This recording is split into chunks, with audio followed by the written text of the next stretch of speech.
ఏం పెళ్ళికొడుకు గారు, బట్టలు ఐరన్ చేసుకుంటున్నారేంటి? ఏ చేసుకోకూడదా? అంటే రేపే మన పెళ్ళి కదా, నువ్వింకా రెస్ట్ తీసుకుంటూ ఉంటావేమో అనుకున్నాను. రెస్ట్ తీసుకోవడం అంటే అన్ని పనులు మానేసి కూర్చోవడం కాదు, అవసరమైన పనులు మాత్రమే చేసుకోవడం. అవసరమైన పనులంటే బట్టలు ఇస్త్రీ చేసుకోవడమా? బ్యాచులర్ లైఫ్లో బట్టలు ఇస్త్రీ చేసుకోవడం కూడా అవసరమైన పనే. అబ్బాయి జీవితంలో ఇంతకంటే అవసరమైనవి చాలా ఉంటాయి. ఏంటో అవి? కాబోయే భార్యకి ఒక మెసేజ్ చేయొచ్చు. ఎందుకు? మాట్లాడుకోవడానికి. ఏం మాట్లాడుకోవాలి? కాబోయే మొగుడు పెళ్ళాం ఏం మాట్లాడుకుంటారు? నాకు తెలీదు. నాకు తెలుసు అనుకుంటున్నావా? తెలిసే ఉండాలి. ఎలా?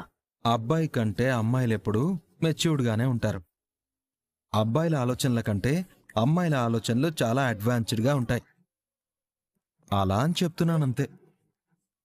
కాబట్టి నీకు భార్యాభర్తలు పెళ్ళవడానికంటే ముందు ఏం మాట్లాడుకుంటారో తెలిసి ఉండాలి అన్నాను. సరే, నాకు తెలుసు అనుకో, అడిగితే చెప్పవా? ఏం చెప్పాలేంటి? కాసేపు దాన్ని ఆపుతావా?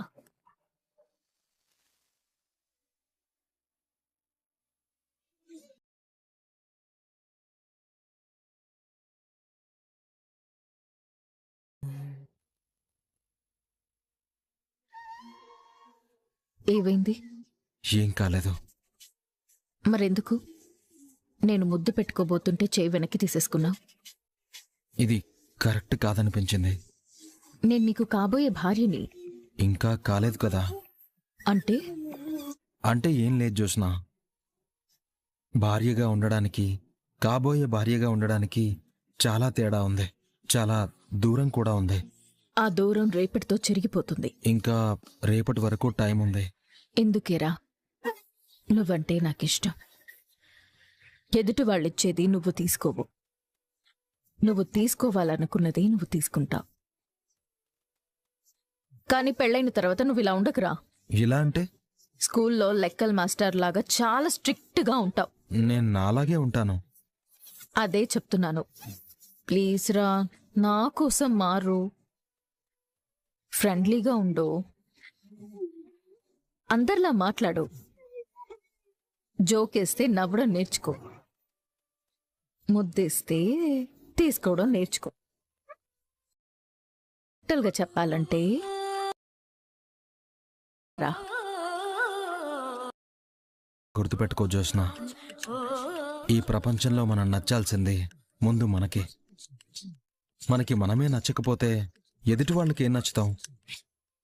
కొన్నిసార్లు ఎదుటి వాళ్ళకి నచ్చకపోయినా పర్వాలేదు, మనకి మనం నచ్చితే. అయ్య బాబోయ్, మ్యాథ్స్ టీచర్ అవ్వాల్సిందిరా. నీ మాటలు కూడా త్రికోణం నీతుల్లాగా ఉంటాయి. చూడ్డానికి సింపుల్గా ఉంటాయి, కానీ అర్థం కావు. వదిలేయచ్చు కదా.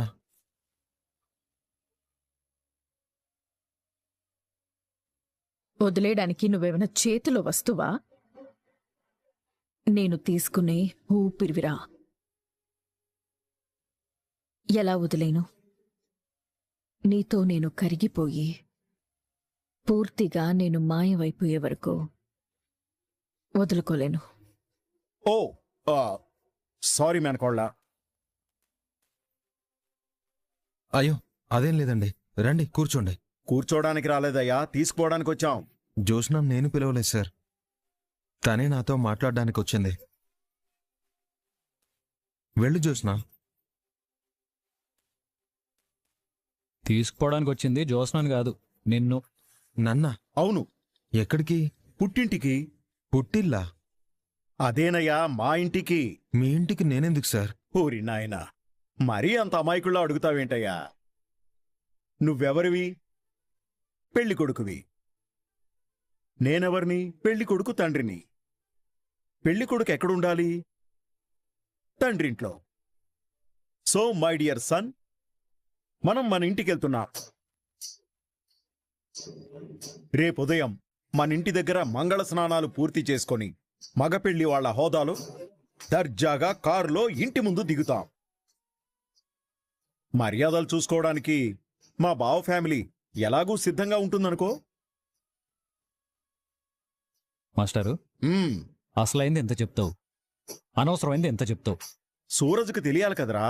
బ్రదర్, బయలుదేరి మన ఇంటికి వెళ్దాం. సారీ బ్రదర్, నేను రాను. ఎందుకు? ఈ ఇల్లు ఆ ఇల్లు అని అటు ఇటు తిరగడం ఎందుకు? అందరం ఇక్కడే ఉన్నాం కదా, ఇక్కడే ఉండిపోండి.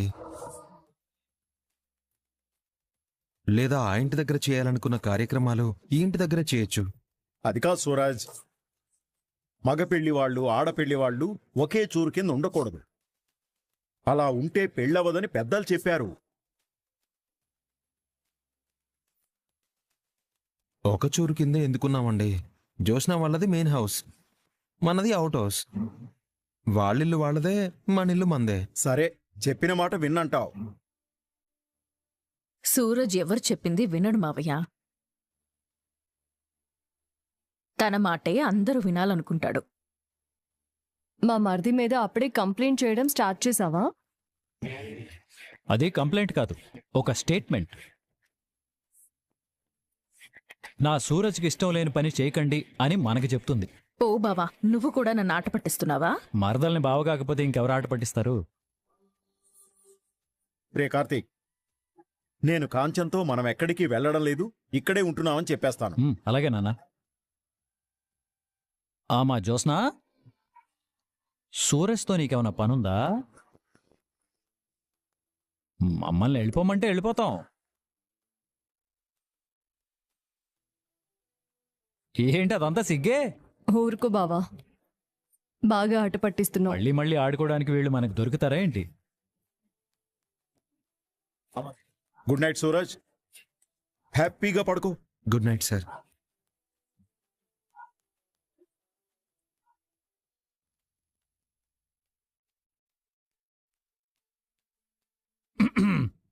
ఏంటి బ్రదర్, పెళ్ళికి ముందే అడ్వాన్స్ అవుదాం అనుకుంటున్నావా? బాలే వాడి బ్రదర్, నేనేదో షర్ట్ ఇస్త్రీ చేసుకుంటూ ఉంటే ఆ, నువ్వేం ఇస్త్రీ చేస్తున్నావో అర్థమవుతుందిలే. ఇదే నా బ్రదర్, నువ్వు నన్ను అర్థం చేసుకుంది. నీకో ధర్మరహస్యం చెప్తాను విను. ఏంటి బ్రదర్? మగాళ్ల వీక్ పాయింట్, ఆడాళ్ల స్ట్రాంగ్ పాయింట్ అదే. అదే అంటే? నువ్వు మరీ పెసరపప్పులో ఉన్నావు బ్రదర్. అదంటే అదే. ఓ, మనం చాలా స్ట్రాంగ్గా ఉండాలి. పెళ్ళాన్ని కంట్రోల్లో పెట్టాలి. క్షేమని పెళ్ళాన్ని కంట్రోల్లో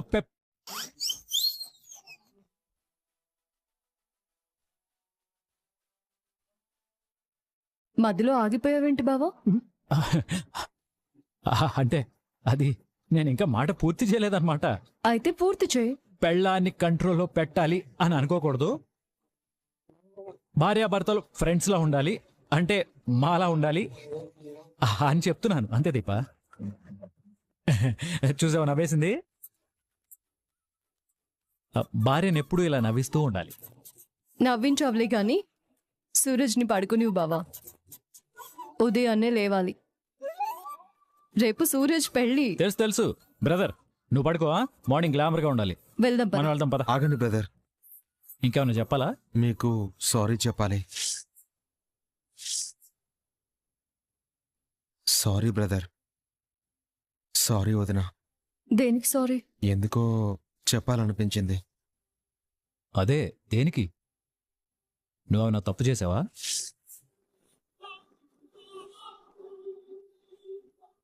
అడిగేది నిన్నే. నువ్వేమన్నా తప్పు చేసావా? బావా, లేకపోతే సారీ ఎందుకు చెప్తాడు?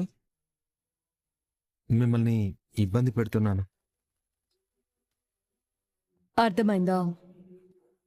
పెళ్లి పనులంతా మనమే చేస్తున్నాం కదా. మా వదిన కడుపుతో ఉండి కూడా నా కోసం ఇంత కష్టపడుతుంది అని మనకి సారీ చెప్తున్నాడు. అంతేనా? అవును బ్రదర్. నీ పెళ్లి మా బాధ్యత. నువ్వు నాకు తమ్ముళ్ళంటాడువి, రేపటి నుంచి తోడల్లుడివి. మనం ఒకటే బ్రదర్. మన కోసం మనమే చేసుకోవాలి. బయటోళ్ళు వచ్చేస్తారే.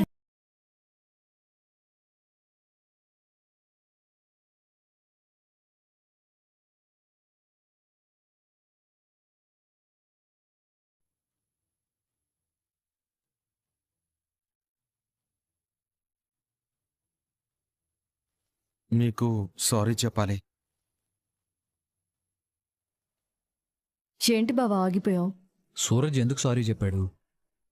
కారణం నువ్వు చెప్పావు కానీ సూరజ్ చెప్పలేదు కదా. నేను చెప్పిన దానికి అంతే అన్నాడు కదా. ఇంకేం ఆలోచిస్తున్నావు? నువ్వు పెద్ద డిటెక్టివ్ లాగా తయారయ్యావు. అదిగా దీపా, నేను మాలిని ఇంట్లో ఇప్పుడు వాళ్ళ గురించి మనకెందుకు? తెల్లారితే పెళ్ళి, ఇక్కడ పనులు అక్కడే ఉన్నాయి. చక్క పెట్టాల్సింది మనమే కదా. వెళ్దాం పదా. సారీ ఎందుకు చెప్పాడు? ఈ సూరజ్ ఓ పట్టాను అర్థం కాడు.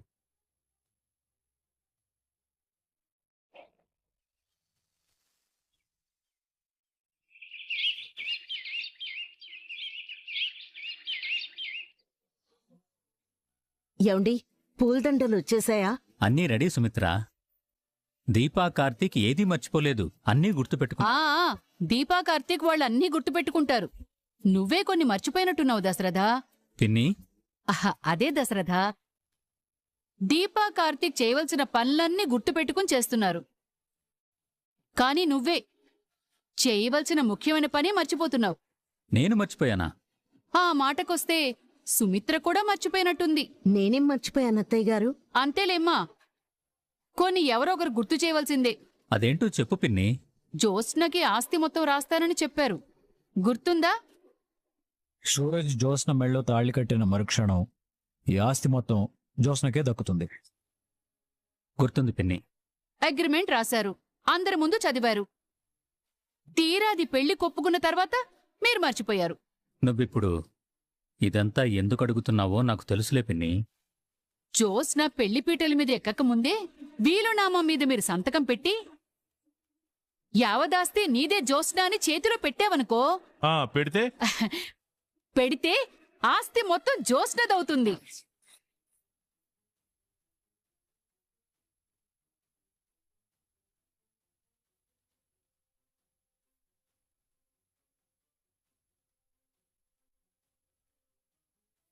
జోస్న పేరున ఆస్తి మొత్తం ఇప్పుడు రాయాలని నువ్వు అన్నయ్య గుర్తు చేయవలసిన అవసరం ఏంటమ్మా? అసలేం జరిగిందంటే, ఆయన ఇక్కడ లేనోడివి, ఇక్కడ విషయాలన్నీ నీకెలా తెలుస్తాయిరా? కూతురు పెళ్ళంటే తండ్రి ఉండాలి కదా.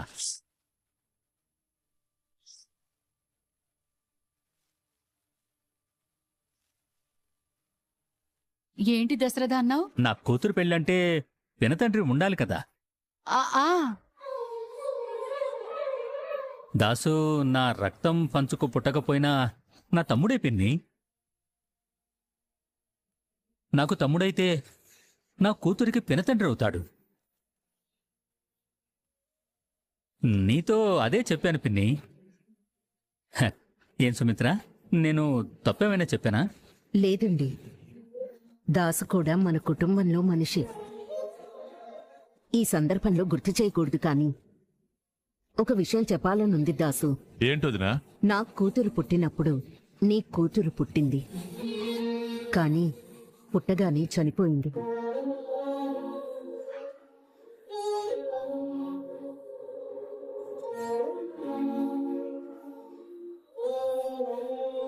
నీ బిడ్డ చనిపోకపోయుంటే ఇప్పుడు నీ కూతురు కూడా సరిగ్గా జ్యోత్స్నంతే ఉండేది. ఏమండి, అంతే కదా? అవును సుమిత్ర, దాసు కూతురు జ్యోత్స్న.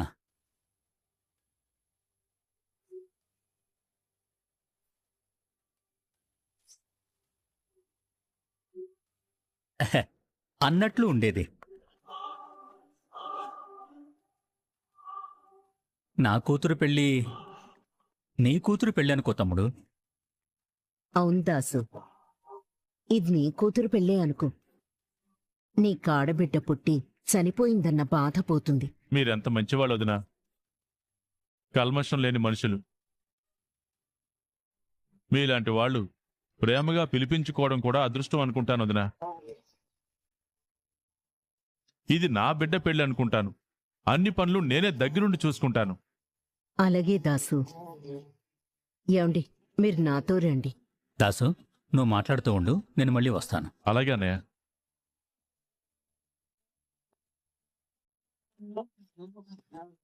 పురై దాసు, దశరథకి జ్యోత్స్న నీ కూతురని తెలియదు కదా?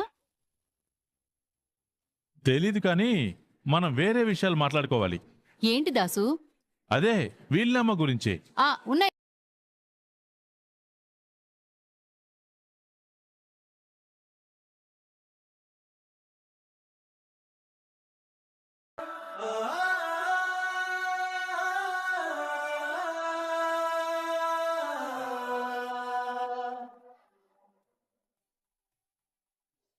నేను చూస్తుంటే దిష్టి తగిలేంత గ్లామర్గా ఉన్నావు బ్రదర్.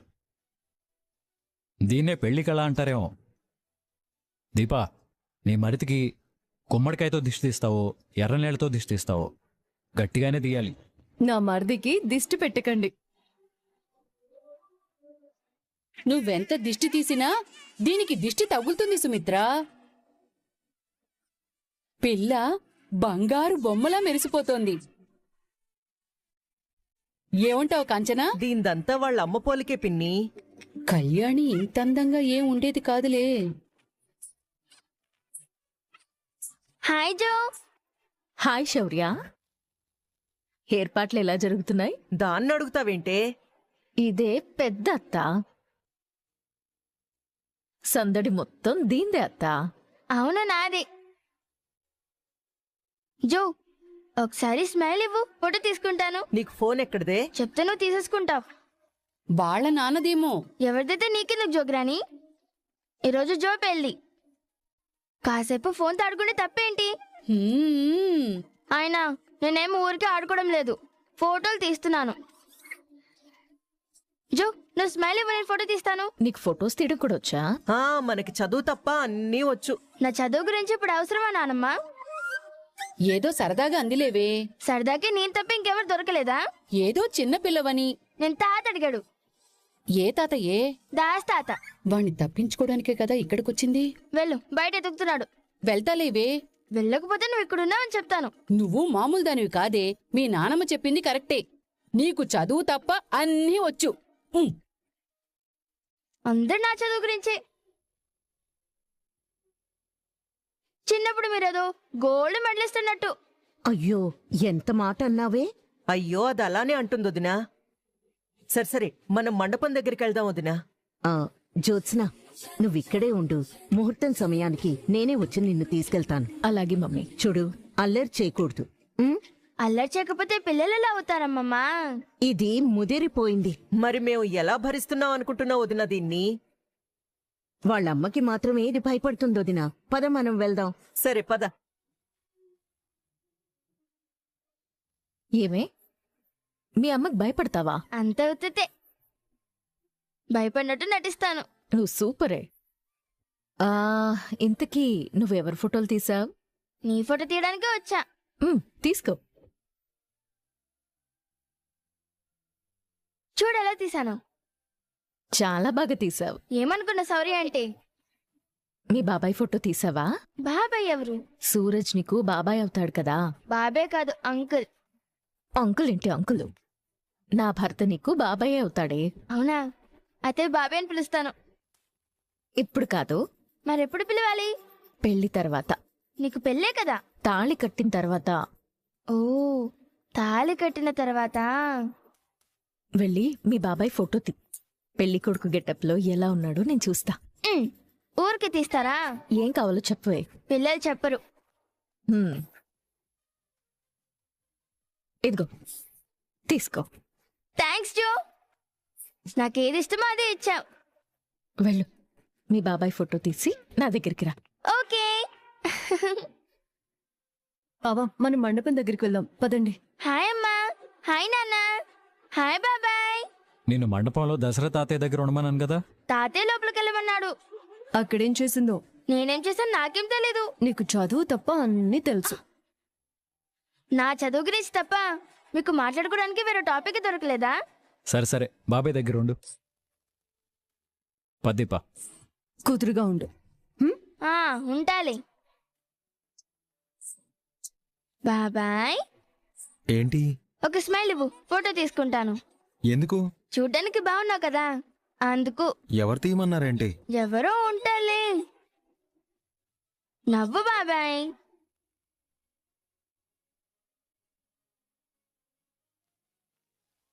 థ్యాంక్ యూ బాబాయ్. అయ్యో, నేను అప్పుడే బాబాయ్ అని పిలవకూడదు కదా. పెళ్ళైన తర్వాత కదా బాబాయ్ అని పిలవాలి. ఎవరు చెప్పారు? ఎవరో చెప్పాలి. బాయ్. ఏ ఈశ్వర్